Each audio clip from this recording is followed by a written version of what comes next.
Today, we bring to you an exclusive conversation with a Rivers-born astute politician who has served as a Speaker of the Rivers State House of Assembly, a two-time Governor of Rivers State, and the Minister of Transportation of the Federal Republic of Nigeria. He was also a frontliner in the 2023 presidential APC primaries. Right Honorable Chibuike Rotimi Amaechi has shaped the Nigerian political landscape for over 2 decades. Where is he now? What does he think about the current Nigerian leadership? What lies ahead? Good evening, Your Excellency. Good evening. Uh, Firstly, would want to ask your recent reception done by your supporters across Rivers State. What did you take home after the warm reception by your ADC supporters? I was very impressed. I don't know where they got the encouragement or enthusiasm. They funded their transportation, feeding everything to the airport. I was pleasantly surprised and shocked that they could do that by themselves. The old policy, there's a new mantra in our camp now. The new mantra is that we will go the ADC way, not the APC way. And that's not by voting. This is because in APC, all you will hear is Oga bring money for mobilization, Oga bring money for transportation. Here they mobilize themselves. I hear they contributed among themselves. I give Anthony, for example. I spoke with the secretary of APC, Sam Etetengwe, and I say, okay, they say everybody should come to the airport. Now you are telling me you don't have money. He say you didn't have money. I said, so how did you come? He said, some people were in my car. I conveyed them in my car. Odom conveyed some people in his car. Then the youths contributed money and hired some buses. That's how we came. Encouragement. Before, nobody would move. Oga should send money for mobilization. Oga should send money for transportation. So there's a new spirit amongst our political base in Rivers State, and I'm very impressed with this new spirit. Thank you very much, Your Excellency. What did your supporters take home after the event? They were more challenged. That's why I use the word enthusiasm. And they have seen that there is a need to go outside the party to mobilize people to join the party and mobilize voters so that we can defeat the government in power and the party in power. This time, we think we should not allow the rigging because we are tired of people writing results. We are tired of people fabricating results in Rivers State. And I heard that clearly from them. Thank you, sir.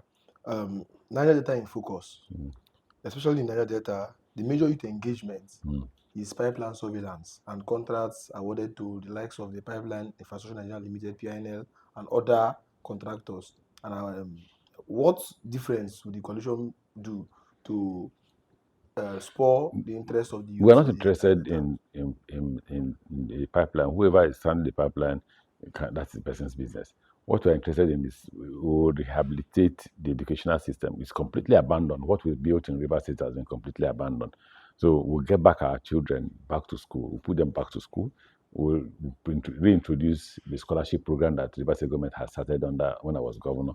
So that more children will go to school. We are entitled to school overseas, to study overseas. And then we'll try and create jobs like we did. We employed 13,200 teachers because we required teachers in both primary and secondary schools. There's the need for, by the time we did the study, the government needed to hire about 90,000 teachers. When we hired 13,200, there was still the gap, huge gap. We need to fill that gap. We need to ensure that the schools are not only accessible, they're also affordable. And so that gives the opportunity to the poor man's child to be educated. That's why we introduced in my time free education at both primary and secondary school level, and then scholarship at the tertiary level. So the youths of the Niger Delta under our government, the government of ADC at the federal level, will have the human empowerment. Your Excellency, thank you very much. Many Nigerians have felt abandoned by political leaders. When was the last time you personally engaged individuals and citizens of Nigeria aside political engagement? But you told me today that I wasn't at home. I visited people. I went from one house to the other. I told somebody I was almost pregnant because they were giving me food in literally everywhere we went to.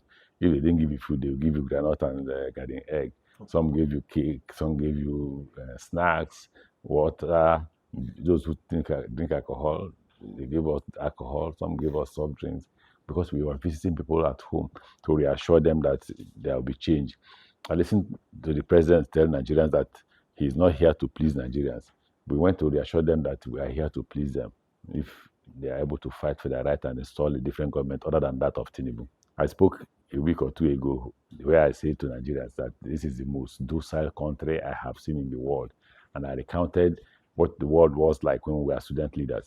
Well, at your age, no, I wasn't at home. I was on the street. Don't forget, at your age, we got the federal government to abolish police stations in the university. We protested for literally everything that was wrong. But you people are busy watching pipelines and drinking alcohol. Your Excellency, this charge about Nigerians taking charge of their future, won't it be misconstrued as a call for violent No, actions? no, no. I never call for violent action. I just say that you need to hold your government accountable. I've never said catch government officials and shoot them or fight them or beat them up. I say also, what is wrong in holding government accountable? When I was governor, didn't I say hold me accountable? I had town hall meetings. I went from village to village holding town hall meetings, telling them contract A, road project to your village is awarded to Mr. Contractor B, and he has been paid so amount of money. So maybe you didn't observe what I did from 19, when did I become governor? 2007 to 2015. If you observe, you see that every time they paid us, not only did we go to the villages, we paid contractors, but we let the people in the village know that contractors have been paid. So that if they are not on site, you have two forms of cross-checking. The villagers will tell you, and then we expect the ministry to write a report. We built primary and secondary primary schools in literally every village. We built health centers in literally every village, and the citizens acted as a means of obtaining the correct information. Okay, Your Excellency, thank you very much. You said three questions. That's the third one. No, No, that was the third one. I think this is the last one. No. Then you're not being No, fair. no, You're not being sincere. You said three. Why do you want to go to Your the fourth Excellency, one? I brought that one from your response because It of the doesn't matter. charge. It doesn't matter. Very You didn't say. You didn't say. Let's take the last one, Your Excellency. Thank you I very will choose much. whether to answer or not Okay, sir. because you said three. What specific word do you have for the Calabari people? You're Calabari TV, and I'm not a Kalabari man. I'm a Rivers man, okay, and I'm a Nigerian. I don't belong to any ethnic group. I don't like that ethnic politics people play. Okay, So if it's a Kalabari TV, would end with wish what them well. legacy would the ADC leave? Power. First go and vote for us. Okay. The Kalabari people should think I was the first Nigerian who said to other politicians, the Riverine people are entitled to the governorship of Rivers State. Whether they are 8 local government and the upland is 15 is unnecessary. It's not fair. It's not just. It is not part of equity that you are in a state where whether Kalabari people or Riverine people are just 8. He said you won't give them, you won't be governor. I was the first. I opposed the governorship of another Ikuri man after I leave office. But it's the same you Riverine people that brought an Ikuri man. You agree to that? Mhm. So I don't believe in upland or no Riverine or Kalabari or Ikuri or this. I'm an Ikuri man by birth. That's not in dispute. But anybody who knows me know that I don't play ethnic politics. Thank you very much, Your Excellency.